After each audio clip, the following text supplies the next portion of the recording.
हरे कृष्णा। आज राधा कुंड प्राकट्य दिवस है। भक्त समाज के लिए बहुत ही पावन और पवित्र दिन है।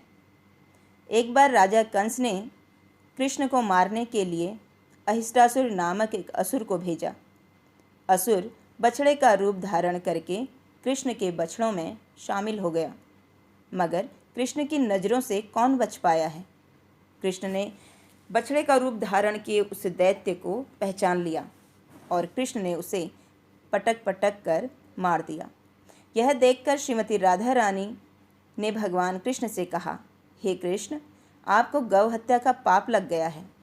इस पाप से मुक्ति के लिए आपको सभी पवित्र तीर्थों के दर्शन कर उनमें स्नान करना होगा। राधा रानी की बात सुनकर भगवान कृष्ण ने नारद जी से उपाय पूछा। नारद जी ने कहा कि आप सभी तीर्थों का आह्वान कीजिए और उसके बाद उसके जल में स्नान कीजिए। नारद जी के कहने पर भगवान कृष्ण ने अपनी बांसुरी से एक कुंड खोदा और उस कुंड में सभी पवित्र नदियों का आह्वान किया और उस जल में भगवान कृष्ण ने स्नान किया। भगवान कृष्ण गौ हत्या के पाप से मुक्त हो गए। जब भगवान कृष्ण अपने गोप सखाओं के साथ उस पवित्र नदियों के जल से भरा हुए उस कुंड में स्नान कर रहे थे, तो गोपियों की इच्छा हुई कि वो भी स्नान करें, मगर कृष्ण ने मना कर दिया।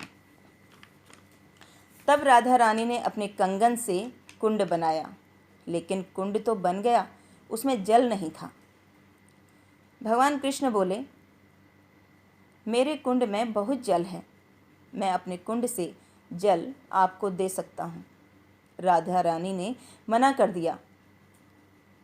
राधा कुंड के गोस्वामी जी बताते हैं कि सभी गोपियों ने मानसी गंगा से जल लाकर राधा कुंड में डाला, लेकिन कृष्ण योग माया से उसे सुखा देते थे।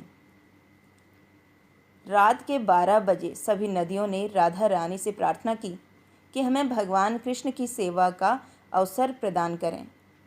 तब राधा रानी के कहने पर भगवान कृष्ण ने बहुलाष्टमी की रात्रि को श्याम कुंड का जल राधा कुंड में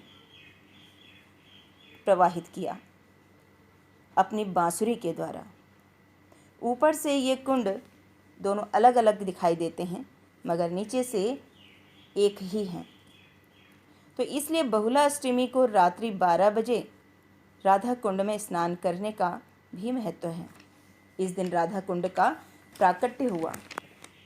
तो परम पूज्य श्री रूप गोस्वामी जी कहते हैं, पूरे संसार में सर्वश्रेष्ठ है बैकुंठ, बैकुंठ से भी श्रेष्ठ है मथुरा, और मथुरा से भी श्रेष्ठ है वृंदावन, वृंदावन से भी श्रेष्ठ है गोवर्धन, और गोवर्धन से भी श्रेष्ठ है राधा कुंड। तो बैकुंठ से भी श्रेष्ठ बताया गया है राधा कुंड को।